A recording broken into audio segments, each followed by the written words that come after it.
नमस्कार प्रेक्षकांनो, ठरलं तर मग या मालिकेच्या आजच्या भागामध्ये आपण पाहणार आहोत की मधुभाऊ कोमामध्ये गेलेले असतात.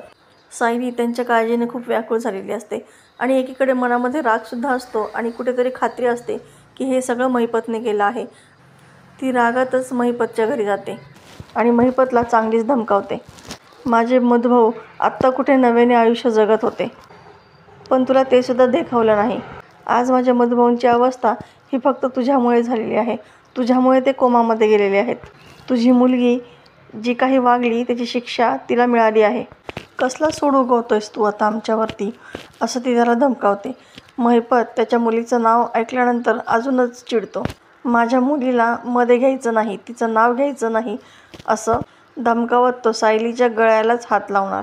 तितक्यात अर्जुन मध्ये येतो आणि महिपतची गचंडी पकडतो. त्याचा गळाच आवळतो. अर्जुनसुद्धा त्याला धमकावतो की माझी बायको बरोबर बोलते आणि तिच्या अंगाला हातसुद्धा लावायचा नाही, नाही तो खूप महागात पडेल. महिपत अर्जुनला सुद्धा धमकावतो. त्यावेळेस सायली मध्ये येते. सायली त्याला धमकावते की जर माझ्या नवऱ्याच्या वाट्याला गेलास ना तर मी स्वतः तुझा जीव घेईल, असं म्हणून ती त्याच्याच गळ्याभोवती दोन्ही हात ठेवते. पण अर्जुन लगेच येतो आणि तिला सावरतो. अर्जुन सायली दोघेही तिथून बाहेर पडतात. महिपत लगेच नागराजला कॉल करतो. नागराज म्हणतो, अरे माझी बायको आहे घरात, तू कशाला मला फोन केलास?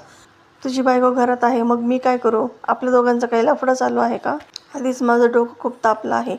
ती टीचभर पोरगी आणि तो सुभेदार इथं आले होते आणि मला धमकी देऊन गेले. नागराज घाबरूनच म्हणतो, म्हणजे त्या मधुकर पाटलाच्या मर्डरबद्दल कळालं की काय त्यांना? महिपत रागात म्हणतो, कसला मर्डर? हाफ मर्डरसुद्धा लायकीचे नाही आहात तुम्ही. तो मधुकर पाटील कोमात गेला आहे, मेला नाही येतो. नागराज घाबरतो, अहो पण असं कसं झालं? मी तर त्याला उडवला होता. महिपत म्हणतो, ते मला काही माहीत नाही, पण तो जर शुद्धीवर आला तर आपल्या दोघांचीही तिरडी बांधावी लागेल, एवढं लक्षात ठेवा. आता नेमकी त्यांचं हे बोलणं सुमन ऐकते आणि ती घाबरूनच म्हणते की उडवलं? कुणाला उडवलं तुम्ही? आता नागराज खूपच घाबरतो आणि उडवाउडवीची उत्तर देतो. अगं आमचा एक पार्टी करायचा प्लॅन होता, त्यामध्ये एक व्हॉट्सअप ग्रुप होता. त्यामध्ये एका मित्राने पार्टीला यायला नकार दिला ना, म्हणून मी त्याला ग्रुपमधून उडवून टाकला, असंच बोलत होतो मी. तेव्हा सुमनला कुठे धीर मिळतो. ती म्हणते की मी तेच म्हटलं की तुम्ही साधा मच्छर कधी मारला नाही आहे आणि उडवाउडवीची कसली भाषा करताय. नागराजने बरोबर सुमनला गुंडाळलेलं असतं. इकडे अर्जुन सायली जेव्हा बाहेर येतात तेव्हा अर्जुन तिची समजूत काढतो. तुझं हे सायली 2.0चं रूप मला खरंच खूप आवडलं. तुझं मला रोज नवीन एक रूप पाहायला मिळतं.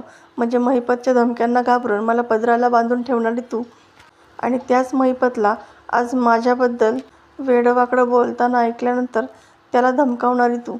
खरंच कमाल आहेस तो. सायली म्हणते, यमराजाला सुद्धा मी तुमच्या आसपास फिरकू देणार नाही. मग हा महिपत काय चीज आहे? तर प्रेक्षकांनो, अशाच नवनवीन व्हिडिओ अपडेटसाठी चॅनलला सबस्क्राईब करा. नोटिफिकेशनसाठी बेल आयकॉन अवश्य दाबा. व्हिडिओ पाहिल्याबद्दल धन्यवाद.